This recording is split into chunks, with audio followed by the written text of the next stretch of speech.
O bate-papo de hoje é com a Vanessa Foloni Torres. Ela é médica veterinária, ela é formada aqui pela Unesp de Botucatu, ela fez residência clínica em pequenos animais e ela tem umas especializações bastante interessantes em ecocardiografia veterinária. Existe isso também, a gente vai falar sobre isso também. E atualmente ela também é docente lá na Unip, na Universidade Paulista aqui de Bauru. E, Vanessa, a gente vai falar hoje sobre animais de estimação. Muito se fala dessa posse responsável e para quem está pensando em adotar um animalzinho ou já tem um animal de estimação, quais são os principais cuidados que se deve ter? Bom dia, Vanessa. Bom dia, Eduardo. Primeiro, agradeço o convite da Top FM. O que a gente tem que pensar, né, quando a gente vai adquirir um animal de estimação? Que esse animal aí provavelmente vai viver, vai ficar com você. Então, a primeira coisa é saber quanto tempo que ele vai viver. Então, pode ser 12 anos, pode ser 20 anos, né? Dependendo, às vezes, gato vive muitos anos. Uma tartaruga. Tartaruga. Então, assim, preciso saber qual animal de estimação que eu vou adquirir, quantos anos esse animal vai estar comigo e vai estar sobre a minha responsabilidade. Então, pensar que eu tenho que alimentar esse animal com uma alimentação de boa qualidade, né? Preciso dar qualidade de vida para ele, então ele precisa ter acesso, né, ao quintal, à rua, né, passear, dar os cuidados básicos veterinários, vacina, vermifugação, né, que é o remédio para verme que a gente fala tanto. Então, esses são os cuidados, assim, básicos, né? Hoje em dia a gente tem os excessos e o outro lado também que alguns proprietários às vezes deixam, né, esses cuidados básicos um pouco negligenciados. Vanessa, bom dia, um prazer recebê-la aqui na Top FM. Falando agora sobre os cães, né? Os cães, eles, claro, têm uma variedade muito grande aí das raças, né? Existem os tipos mais adequados, dependendo da casa, dependendo do apartamento.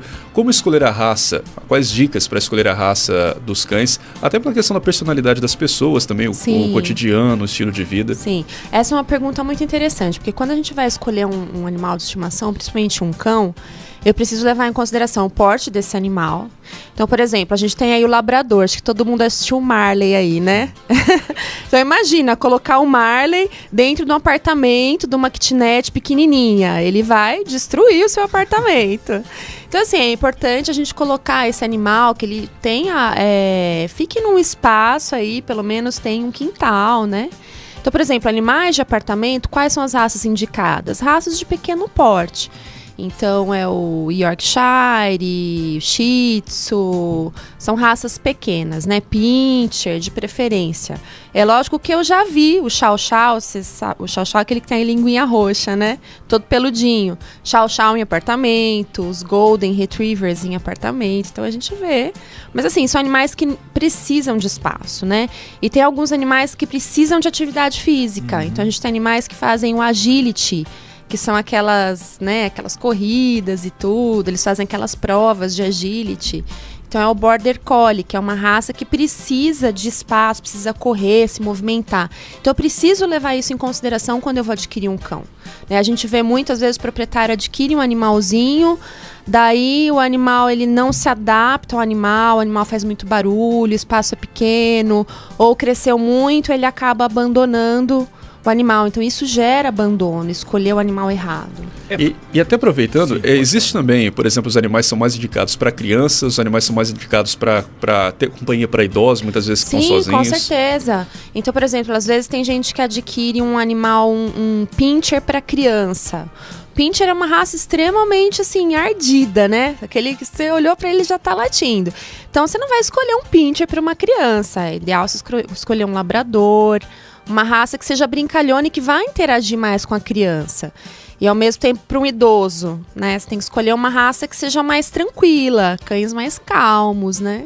Então tem essa questão na escolha do cão, né? A escolha ideal. E Vanessa, quem quer ter gato em casa também deve ter alguns cuidados diferenciados também, não é não? Porque o gato é um bicho mais diferenciado do que o cachorro, né? O gato totalmente. O pessoal fala assim que gato é um cachorro pequeno. O gato não é um cachorro pequeno. O gato ele é totalmente diferenciado. O gato ele dorme mais ou menos 16 horas por dia. Então, o pessoal que mora em apartamento, é muito interessante a escolha do gato, porque você tem que pensar que é um animal que não vai latir, né? Não vai, ele é um animal mais quietinho, mas uma escolha importante, uma coisa que a gente tem que levar em consideração é ter lá esse apartamento, tem que ter lá, porque porque eu já vi gatos que caíram de apartamento e acabaram morrendo. Então o gato é uma escolha muito legal, mas não é um cachorro pequeno. O gato, ele tem vontade própria, ele vem a hora que ele quer, né? Diferente do cão, que você chega em casa, ele já vem abando o rabinho, vem atrás de você. O gato não, ele vem se ele tá afim, né? Então o gato tem essa particularidade. Mas também eu adoro os felinos, gosto muito. Então, uma escolha maravilhosa. E tem que tomar cuidado também com as alergias, né? Que muitas pessoas têm, principalmente com o gato, né? Sim, tanto cão quanto gato, né? Então, os alérgicos aí, a gente, lógico, não, eu como veterinária nunca contraindico que um alérgico não tenha. Pelo contrário, é sempre bom que a pessoa alérgica até tenha um pouquinho de contato, né? Com os animais para ir criando essa resistência. Mas é lógico que a gente tem que escolher raças que de repente não soltem tanto pelo, porque além disso os animais têm a troca da pelagem, né? Então, por exemplo, o pastor alemão uma ou duas vezes por ano troca toda a pelagem e chega a formar aquelas bolas de pelo assim no ambiente. Então a gente tem que considerar esse fator também, né? Tá certo. Vanessa, e sobre a alimentação do animal de estimação? A ração é a melhor indicação mesmo? Por exemplo, tem muita gente que dá resto de comida pro cachorro e até mesmo essa questão do osso, né? Como que trabalha essa questão da alimentação? Tá. Olha, essa é uma questão assim bem complexa. Quando eu me formei, a gente acreditava que ração fosse a melhor opção, né? E de repente a gente viu que hoje, se a gente for para uma alimentação natural, balanceada, também é uma boa opção. Agora, restos de comida não são boa opção. Por quê? Porque eu tenho muito condimento, tenho muito sódio, né? Então não é uma alimentação balanceada, então a gente contraindica a alimentação com restos de comida. Agora, a gente hoje em dia tem uma especialidade, os nutrologistas veterinários, não sei se vocês já ouviram falar, mas é uma especialidade que lida só com isso. Eles fazem essa questão do balanceamento dos nutrientes e tem até as marmitinhas veterinárias, já fazem as marmitinhas próprias. Então, se o animal tem um tipo de especificação ali, precisa, por exemplo, comer uma alimentação com baixo sódio, eles já vão fazer essa alimentação própria para o seu animal. Então, assim, a gente, tanto ração quanto alimentação caseira, mas precisa ser balanceada para o seu animal. E o osso é um cuidado, né? Osso totalmente contraindicado, né? O osso, na verdade, ele age, a gente chama isso de corpo estranho, ele pode agir como um corpo estranho dentro do organismo do animal e perfurar intestino, estômago. Então, muita gente ainda a gente pega ainda muitos casos de corpo estranho, mas assim, totalmente contraindicado, é muito perigoso, né? O que existe hoje em dia são aqueles ossinhos próprios para o consumo dos cães, que a gente compra em pet shops, né? Loja agropecuária, daí a gente pode utilizar. Mas osso mesmo, né? Aquele ossinho de frango que sobra do almoço de domingo, totalmente contraindicado. Até aproveitando essa questão de companhia aqui, a Neide, que tem o pai, né, que é o Paulino, a Neide fala que o pai tem um Fox Paulistinha que não desgruda dele, dia e noite tá toda lá companheira mesmo. É o companheirinho. E aí vem bem naquilo que a gente estava conversando, né, do companheiro mesmo das pessoas. Valeu, Neide, pela participação. Você também pode mandar o seu recado no WhatsApp da Top, o 14998821013. Vamos falar de um assunto agora que não é tão legal, que é sobre quando o animal fica doente. Né? Isso daí acaba afetando não só o animal, como também toda a família que está próxima a ele. Sim. Né? E quais são os principais cuidados? Né? Como que a pessoa já pode perceber as principais alterações, que seja o cachorro, o gato, qualquer animal tenha, para perceber que tem uma doença final, para não piorar, né? Para não acabar postergando ali uma ida até o veterinário? Sim. Olha, essa questão do animal ficar doente realmente é um problema sério, porque hoje em dia a gente tem uma humanização excessiva, né? Então a gente trata o animal, não é mais só o animal de estimação, ele é o filho, você tem a avó, você tem a mãe, né? Então ele é um membro da família. Então é muito complicado. Eu tenho proprietários que às vezes vivem o luto mesmo quando o animalzinho parte, é muito triste. Mas assim, como perceber se o seu animalzinho está doente? Então, às vezes, alguns sinais são muito específicos. Então, o animal ele não vai falar para você que ele está com dor.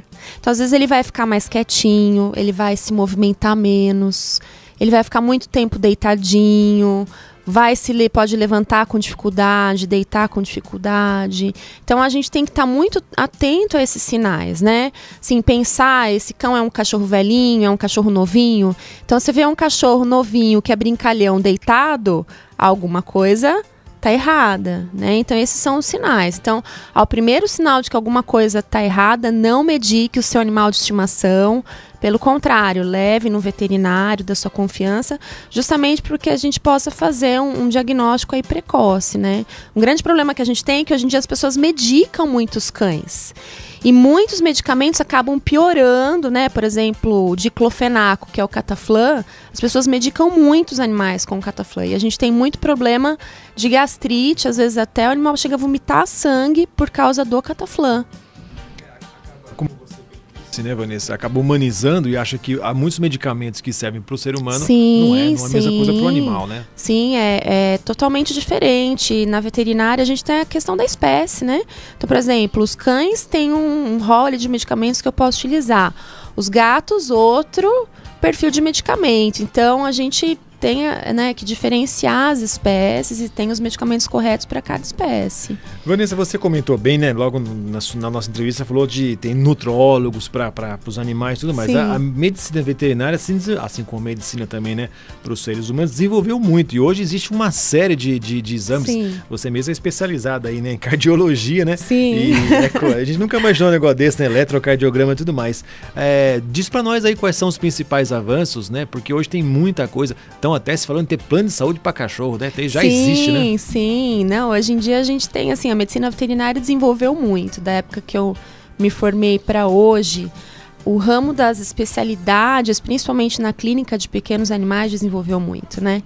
Então a gente tem aí os cardiologistas, tem o pessoal que mexe com os rins, né? Nefrologia. Então a gente tem o TI, por exemplo, em São Paulo, a gente tem o TI veterinário, então o animalzinho fica ali internado 24 horas, e tem muitos lugares que tem até uma salinha do lado para o proprietário ficar ali junto com o seu animal, uma salinha particular para poder ficar internado ali junto com o bichinho de estimação, né? Até os casos de câncer também nos animais tem muito. Sim, a gente tem os oncologistas, então hoje em dia a gente tem muitos casos de câncer no animal, e a gente tem a oncologia veterinária, que é um ramo da veterinária especializado só no tratamento, inclusive até com quimioterápicos, tratamento cirúrgico, né? Próprio para tratar o câncer nos cães. Então, desenvolveu muito, graças a Deus, né? A gente tem essa possibilidade que há uns tempos atrás você não ouvia falar, né? Era só o veterinário, que era o clínico geral, que fazia tudo. E Vanessa, falando agora sobre castração, quais são as principais dicas em relação a esse procedimento? Quais as vantagens? Se isso representa algum risco para o animal, para a saúde do animal? E já aproveitando também, mandar aqui um alô para o Marcelo Prudente, ele é de Bauru, e ele faz justamente essa pergunta também sobre castração. Se existe algum lugar aqui em Bauru que é sem custo ou pelo menos mais barato para fazer castração de cachorro? Joia, muito legal essa pergunta, porque hoje em dia todos os estudos apontam que a fêmea não castrada, conforme vai envelhecendo, ela tende a desenvolver o tumor de mama ou o câncer de mama, né? Então, hoje em dia, o que a gente sabe? Que o ideal é se castrar a fêmea próximo, né, ou até mesmo antes do primeiro cio, que isso reduz muito a chance dessa cadela desenvolver o tumor de mama, né? Então, a castração precoce, ela é indicada pelo tumor de mama e também para evitar uma doença que a gente chama de piométria, que é uma infecção do útero. Então, assim, é muito benéfico para a cadela, né, para evitar essas doenças. Então, é indicado sim. E aqui em Bauru, a gente tem algumas ONGs que fazem a preço reduzido a castração das cadelas, e a gente tem o Hospital Veterinário da Unip também, onde eu sou docente, que a gente também tem um preço diferenciado por ser hospital-escola, tá? Então, seria uma boa opção aí, com todos os cuidados, né, que a gente deve tomar para fazer uma cirurgia desse porte, mas temos sim. Mas totalmente gratuito, talvez não tenha, talvez tenha a custos reduzidos aí. Tá certo, agradecendo o Marcelo então pela participação aqui no WhatsApp da Top, o 14998821013. Valeu, Marcelo. Bom, Vanessa, e com os cães e gatos vivendo aí dentro das casas pessoas, como você também bem disse, quase um membro da família, né? Existem alguns cuidados que devem ser tomados também. Por exemplo, se dormir com o animal na mesma cama, quais são esses cuidados que deve ter, então, para ter esses limites, né? Animal, sim, ser humano é ser humano, né? Olha, Eduardo, isso vai depender muito desse quesito da humanização que a gente estava falando, né? Então, proprietários que, por mais que a gente contraindique dormir junto, eles acabam, não tem jeito. Dorme lá ele num canto, a esposa no outro, e uns 3, 4 cães no meio, né? Se bobear, joga o dono pra fora da cama. Tem disso também. Mas assim, o que eu indico, né? Que o proprietário, que o animal, até mesmo pro animal ter o espacinho dele. Então, o proprietário pode colocar ali, né? Hoje em dia também é chamado de tutor, a gente já não chama mais proprietário. Então, é o tutor, é quem vai ter a responsabilidade sobre aquele animal. Ele coloca ali uma caminha do lado da sua cama ou em algum lugar específico e o animal sabe que aquele é o lugar dele dormir, tá? Mas isso é muito relativo. Eu sei que tem, assim, N tutores, né, N proprietários aí que acabam dormindo com todos os cães na cama.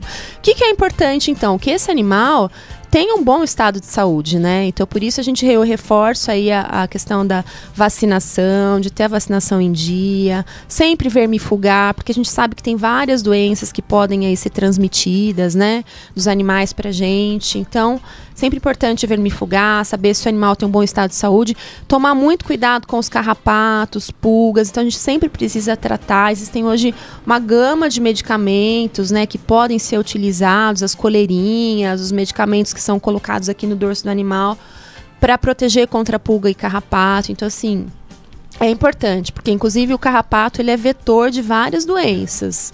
Então, a gente precisa, né, tomar cuidado aí com o controle, né, e o combate do carrapato. Aproveitando, justamente falando sobre isso, não estava combinada essa participação aqui, a Maria José mandou um áudio pra gente. Maria José é de Bauru, ela faz justamente uma pergunta sobre carrapatos. Vamos ouvir a pergunta que a Maria José faz aqui pelo WhatsApp da Top, o 14998821013.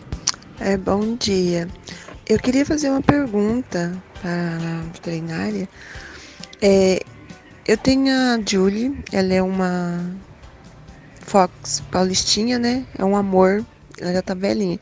E tem outro meu cachorrinho, que é um cachorrinho... É uma raça meio definida.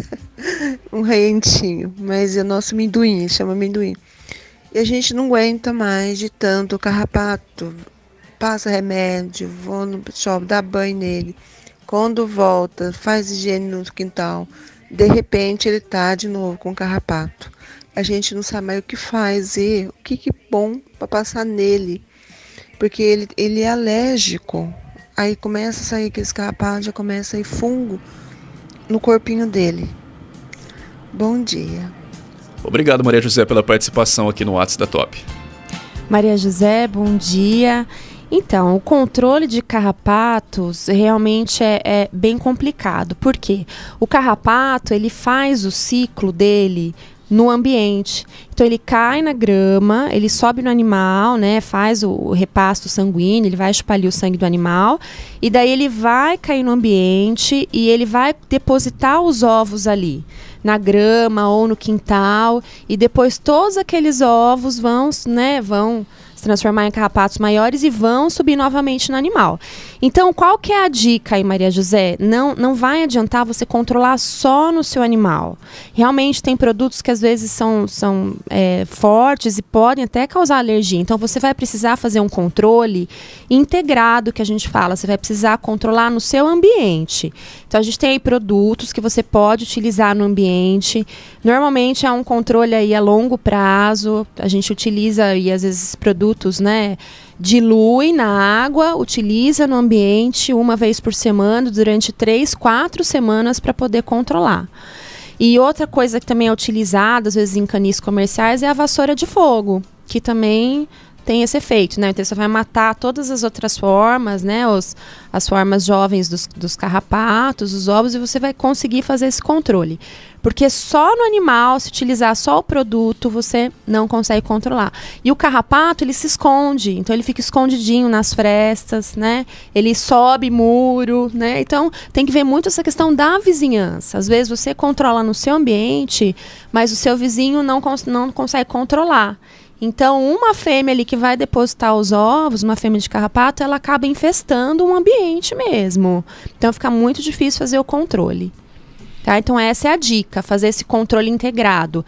Ambiente, né, a casa, todos os lugares que o animal fica e no animal.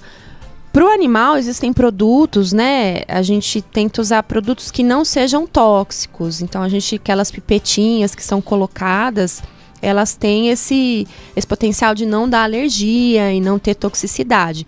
Mas precisa fazer junto com o controle do ambiente, porque senão não vai conseguir controlar. Tá, então, Maria José, tá vendo? Não é só o animalzinho não, coitadinho. Você tá passando remédio nele que tá sofrendo muito. Tem que dar, o cuidado é geral. Obrigado por sua pergunta, viu, Maria José? E Vanessa, e a gente chegou ao final. Passou rápido esse bate-papo aqui, hein? Então. Passou rápido conversa. E olha que nós só falamos de 2 tipos de animal. Nós falamos de cacatua, de passarinho, de iguana, de cobra. Ainda bem, né? Dia desse encontraram uma cobra morta no meio da cidade. Não sei se você ficou sabendo isso aí. Não? Perto da Beneficência Portuguesa. Uma cobrona lá, uma sucuri, se eu não me engano. Né? Tava lá, de certo deve ser de algum, porque como uma sucuri vai parar na Rio Branco.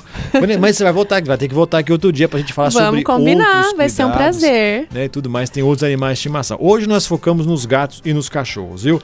E Vanessa, você falou lá do Hospital Veterinário da Unip, passa só informações gerais, quem quiser ir lá, encontrar horário de atendimento, como é que funciona? Olha, o horário de atendimento do Hospital Veterinário da Unip é das 8 ao meio-dia e da 1h30 até às 5 horas.